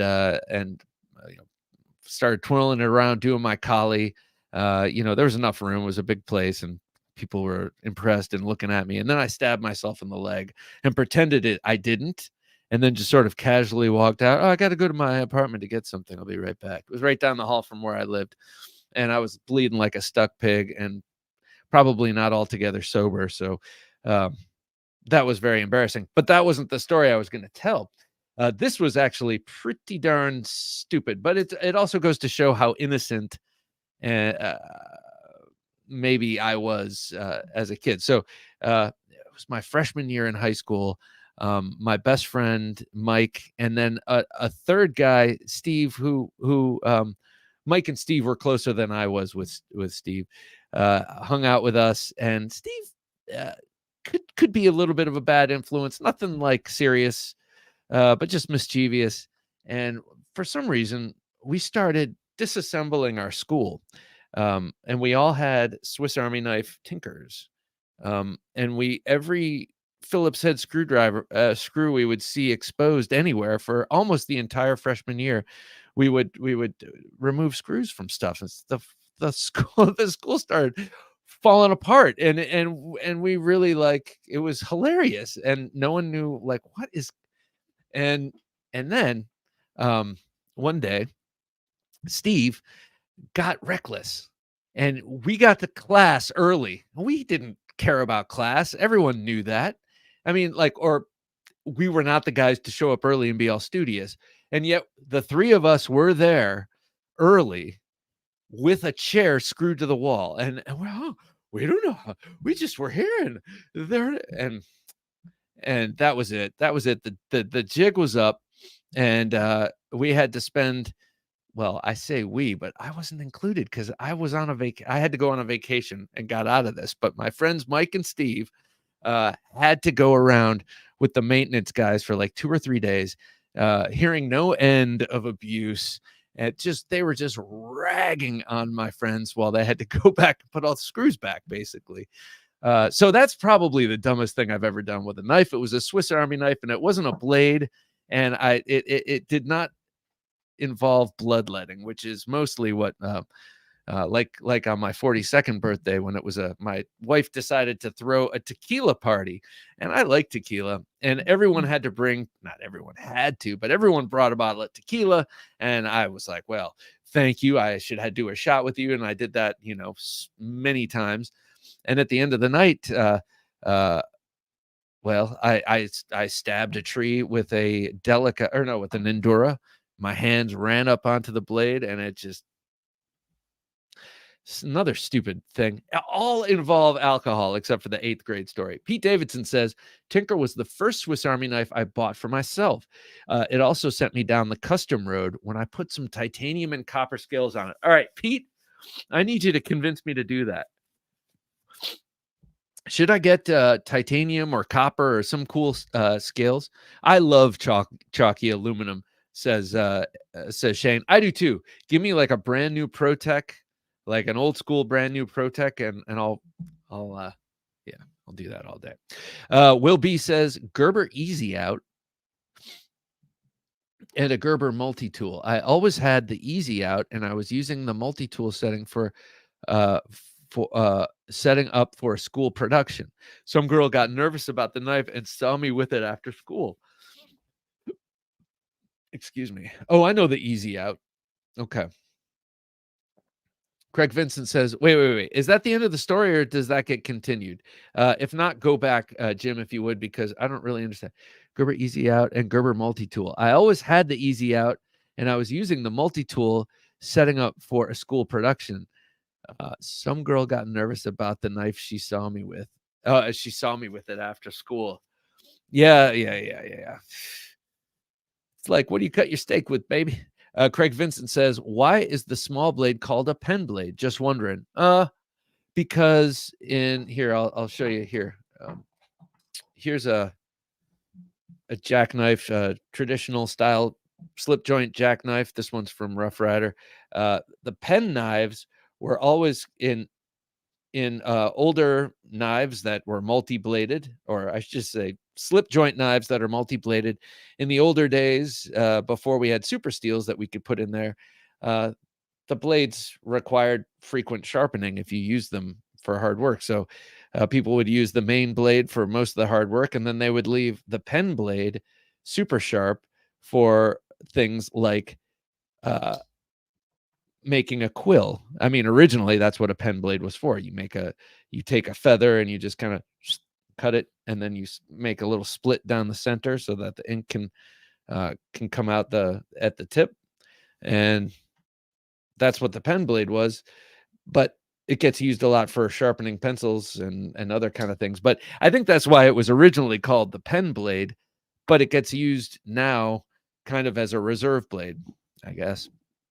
Not I guess. I mean, that's what it's there for. It's a reserve blade. Doug Bowles says, can you tune a piano, but you can't tune a... I love you, Doug. I'm going to remember that. If my old addled brain can remember that dad joke, I will remember. You can tune a piano, but you can't tune a fish. It's like you can pick your friends and you can pick your nose, but you can't pick your friend's nose. Keon says, dumbest thing was lending my Benchmade mini reflex to a colleague only to get it back with a broken. Come on, guys. Boiling over here, only thinking about it. What kind of an asshole would do that? That's I'm sorry, Keon. I'm sure he was your friend and he, but I mean, like, yeah, that's crazy. Yes. Trimming the tip of a quill pen. Thank you for the what do you call it, confirmation. Pete Davidson says, when a Swiss Army knife in Australia will get you comments like don't stab anyone and are you a psycho? Dude, what has happened to your proud country? Well, I could say the same about my own, but it's heartbreaking to see. It's heartbreaking to see that comment, because I always think of Australia. Of course, we think of Crocodile Dundee, but I also think of Australia as a freedom loving place, and I think the people there are to a great extent. But there's always a loud minority of cry bullies who always have to like make themselves heard. So Pete, I'm sorry you have to suffer those slings and arrows, because that's bull crap. Sorry here, guys. Oh, Shane, thank you, man. Bob, didn't you once run from the cops with a cold steel? Run from the cops? I've never run from the cops. No. I in retrospect spent a lot of time in New York City carrying knives that I would go to jail for, and now I can't believe I did that, honestly. But I didn't have a wife and kids back then. I was indestructible, didn't care, and I don't bump into police anyway. And that, thank the Lord, ended up being true. But man alive, if I were caught with that 6-inch serrated recurve Vaquero Grande that I used to carry in my waistband, I'd still be at Rikers right now. And I'd be the last guy they'd let out too. So, thank you. That sounds cool, but I did not. But I'm going to salute you with something, something classic. This is a classic just for you. All right, Shane, my edgy American. Here, this is an edgy American right here. This is my early 90s or late 80s reproduction K-bar. It was made in the early 90s, late 80s, but it was a reproduction of the original K-bar World War II model. It's got the sharpened swedge, which is pretty acute, very nice. This is just bad. Bad to the bone, I mean, being a K-bar. Bad grind when you look at it, wobbly. This is the day before they had a bunch of YouTubers holding their feet to the fire about their grind, but really nice. It's got like this perma rust on it. I guess it's a patina. It's a 1095, I think Crovan, but it's like almost a red rust, but it's been there forever and it kind of protects the blade. It did come with the swedge sharper than the edge. So this edge is 100% me over the years. What a great knife. This was a gift from my brother. So Shane, brother from another mother, I thank you for that super chat and for the chat we had the other day right there. Thank you, sir. K-bar, that's another one. That's another one fixed blade option, guys. If you're a folder collector and you want a fixed blade, nothing wrong with the K-bar. It's probably my favorite and most recommended one blade fixed blade option. I carried the I'm sorry, Craig says I carried the Rough Rider Stoneworks Peanut today with my 10 other Cold Steel and Spydercos. Right on. I carried a Rough Rider today, a new one to me. Oh, sorry. And it's from a new line. Fizlamic, nice to have you here, Thiz. Sent an Izula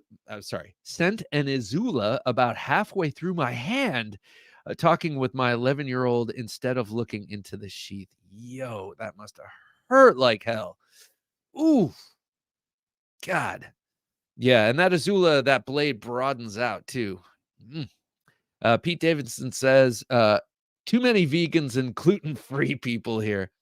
Vegans. I was a vegan for less than a year, but I was a vegan nonetheless at one point. Per girl. All right, check this out. This is the Appaloosa line. Edgy American says you are running to avoid them. Oh, yes. Don't make me look it up.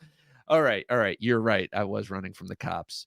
But it wasn't because I had a knife. It was because I had been doing illegal things in that house. It was nothing big, but just got paranoid as one does, and ran out and got locked in a parking lot between a construction wall with a giant foundation dugout on the other side, and then a chain link fence with razor wire. And I chose the razor wire and lost, and ended up coming back down after I got my knee. I got a cut with a razor, not a cut, a puncture with a razor wire, kind of like up under my knee, and I could not even feel it. It was just gushing blood. My mind is a steel trap. I remember the story, gushing blood, and I was 2 subway stops from where I lived, and by the time I climbed down off the fence and decided my only other way over, this was before the ubiquity of cell phones, so it's not like I was like, "Hey, baby, let me out." I was drunk as a skunk, and 3 sheets to the wind in various ways, and I climbed over the wooden construction fence and discovered, oh, indeed, there is a pit on the other side. So yeah, I had to scale across the supportive 2x4s on this wall on the other side till I got all the way around this the 2 sides of the foundation, and then I could climb over a regular fence. And then I walked slosh with just blood pouring out of my leg to the subway, and then rode the subway 2 stops, all drunk, all bleeding, like trailing blood. And no one gave me a second glance. That's New York City. Blade Ogre says, didn't he jump the fence in New York? Yeah, I think I remember something like that. Yeah, that was fun. But that was a razor wire story, not a knife story. But just as much blood as many of my knife stories. So let me show you this. This is the Appaloosa from their Appaloosa Jack. What did I call this? Rough Rider Black Appaloosa 30th Anniversary Coke Bottle Jack. But this is one that I've been seeing a lot of people with, and I had to. It piqued my curiosity. I'm very interested right now in dyeing scales. As you can see, I dyed these amber scales, this lavender purple, which I really love. And so I was interested in these scales for dyeing. B, Rough Riders are very inexpensive, so it's easy to pull the trigger on. But see, they've just been making awesome knives. Really, really well done for a $16 knife. I mean, these transitions, you can feel a little, only just kind of in the difference of material, and then that fluting. Everything is like super smooth.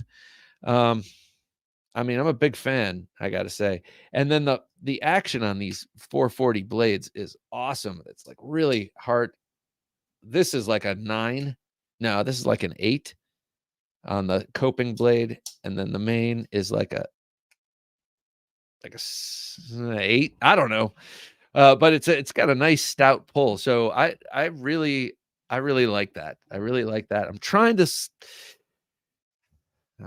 you've heard it. You've heard it. I'm not going to say it again. I'm trying to slow down. And I have, but now it's picking back up. So it's just it's a matter of selling. And I've culled out 21 knives, and they've been sitting on the bar down here in my basement all week, and I have done nothing to try and sell them. But I've been hardening my heart to get rid of them. So hopefully I get to sell them, and I make tons of money, and I can buy a Terzuola ATCF custom with Stag. Just kidding. Internet stories never go away. The downfall of my live streams. Oh man. Yeah. Wow. That is impressive, because, I might be just sitting here going off at the mouth, forgetting what I'm saying the moment it comes out. But there are people on the other end, such as Shane, for instance, who's paying attention, or at least hears what I'm saying, and it actually filters in. Something to be aware of. Dr. Gummer. Nice to have you, Doctor. Hi there. The dumbest... Well, hello, sir. Good to have you here with us. The dumbest thing you've done with a knife was certainly to resell my BK5 and my Trailmaster 01. Greetings from France. Oh my gosh. You sold your your Becker BK5 and your Trailmaster in 01, dude. I feel your pain. Greetings from France. Well, thank you, man. I love France. I've been there several times. It's been a long time since the last time, but it was 2006 or 7.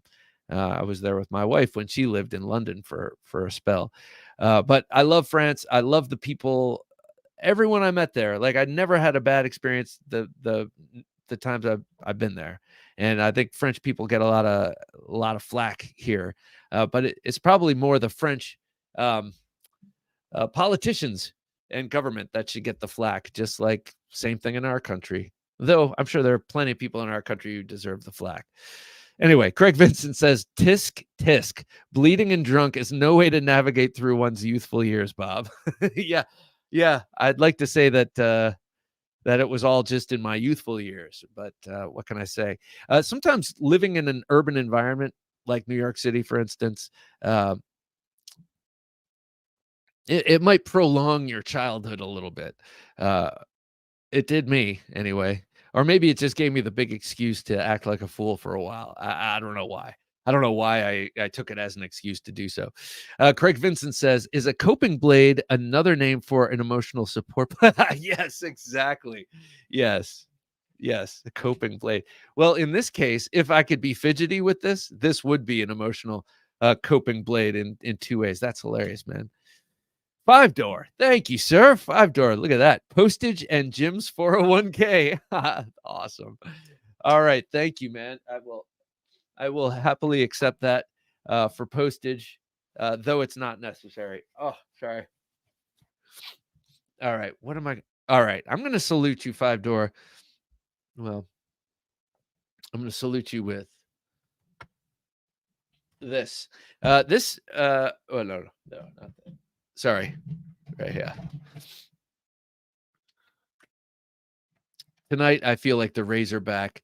Dirk Pinkerton knives. I carry them all the time. I love his stuff so much, but especially his handmade knives.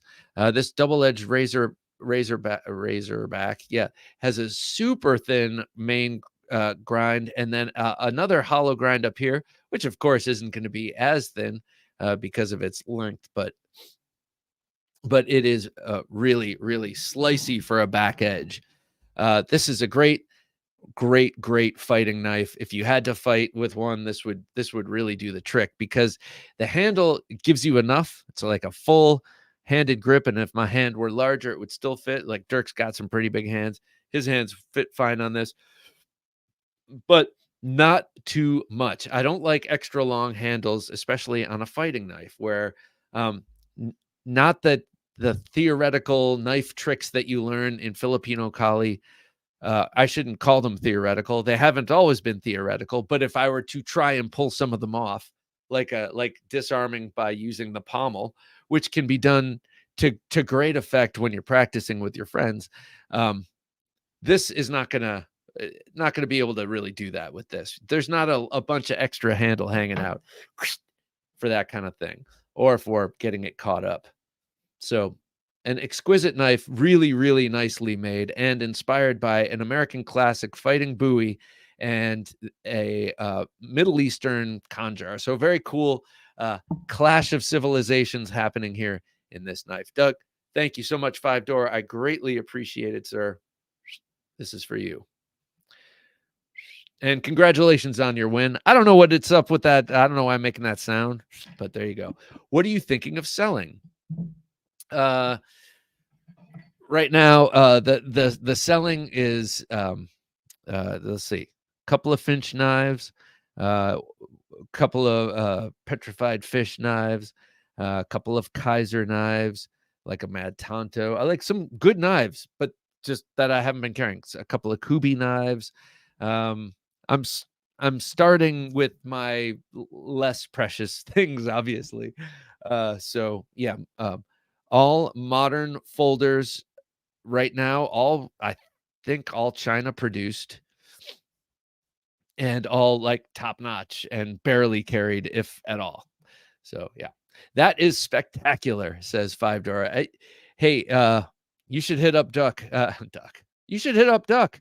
Hit up Dirk Pinkerton through his DMs, or contact him on email or something. But Five Door, I think you would.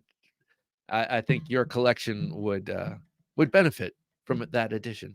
Or Blade Show Texas, says Hero Sticks. Oh, Bob, are we going to see you at Blade Show or Blade Show West? You will see me at Blade Show Atlanta.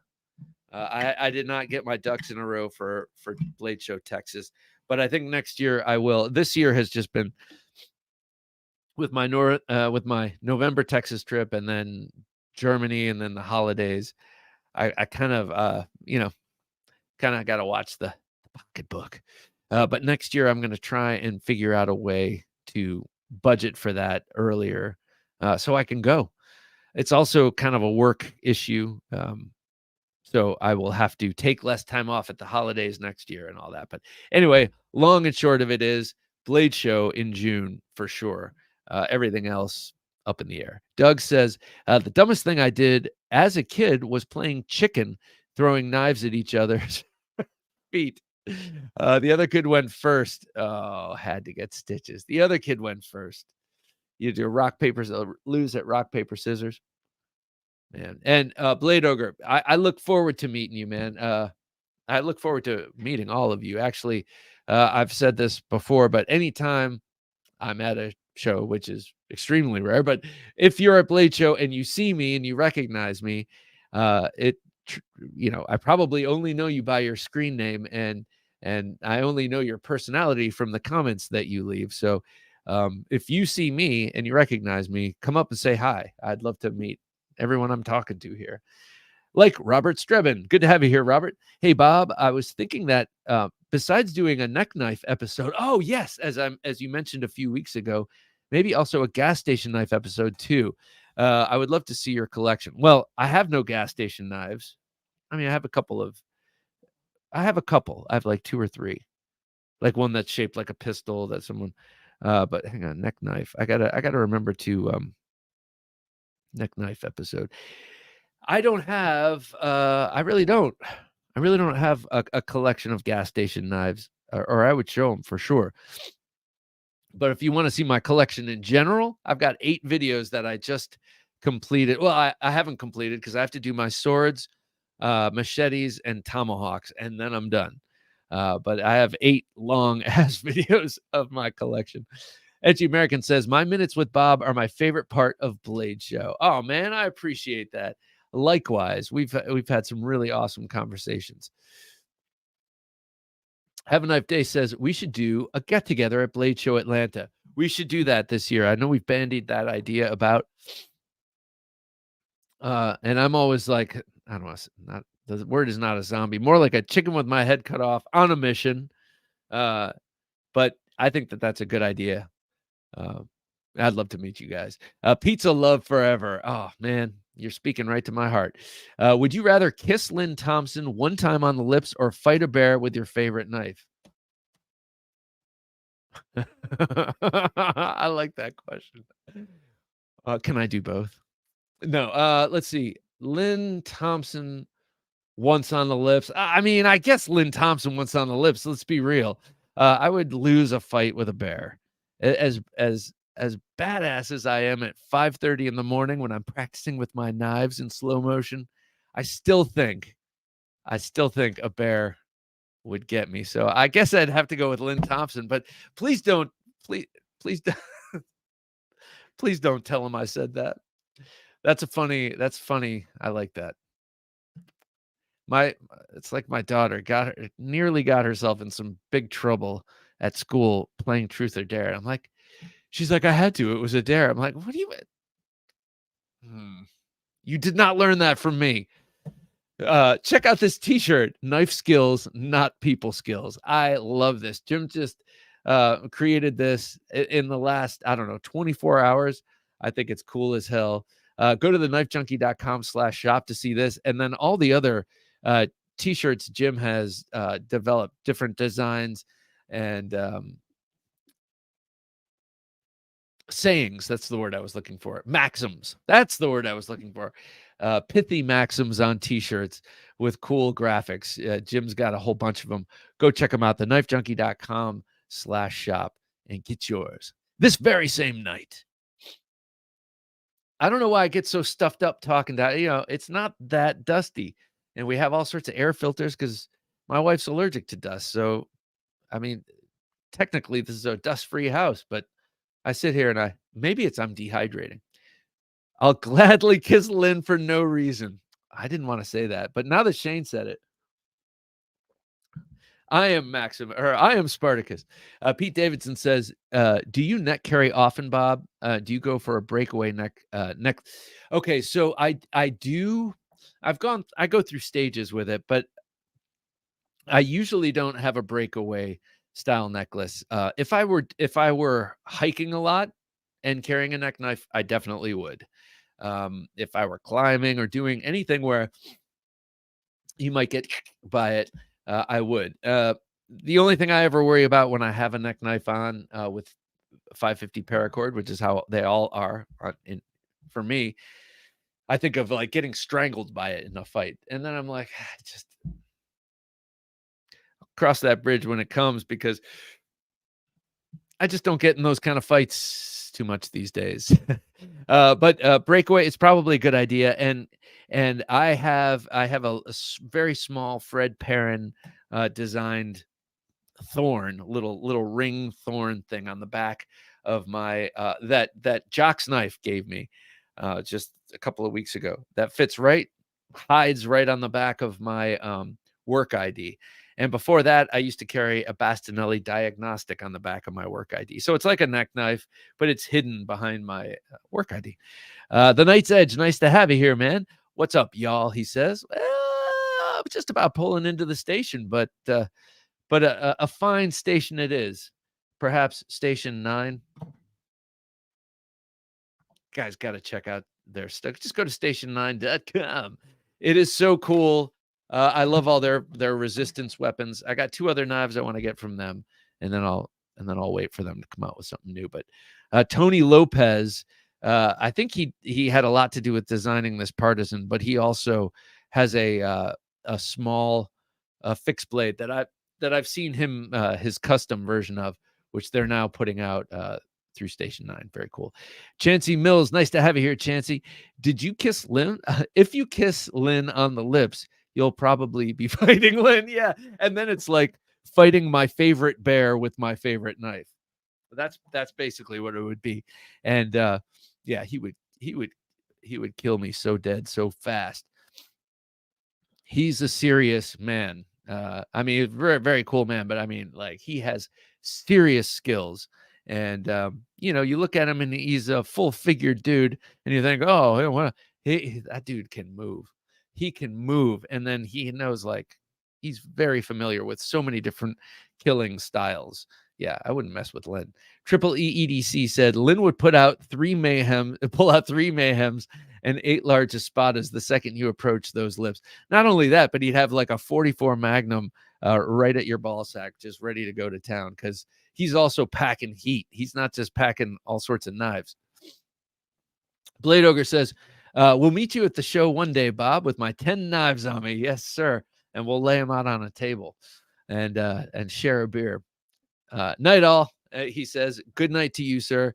Have an awesome weekend. Pizza Lover Forever says, which Bastinelli knife would you recommend? Yowza. Let's see. Well,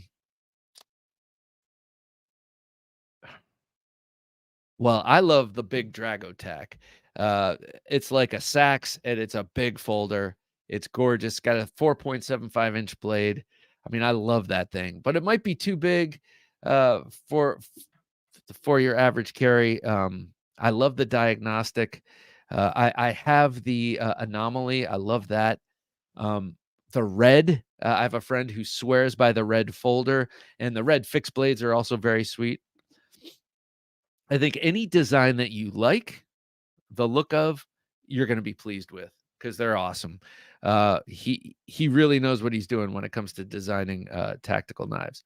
Split and Slices says, Bob, before you Apostle P Blade Binge LTK that sell sheet, give us patron junkies first rights with a list in 72 hours. Oh, hell yeah, man. I'll happily do that.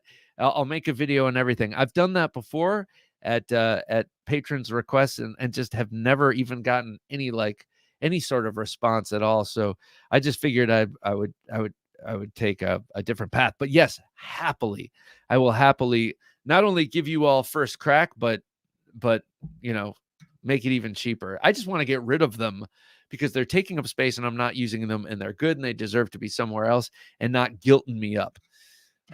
Robert says, I got on here late because of work.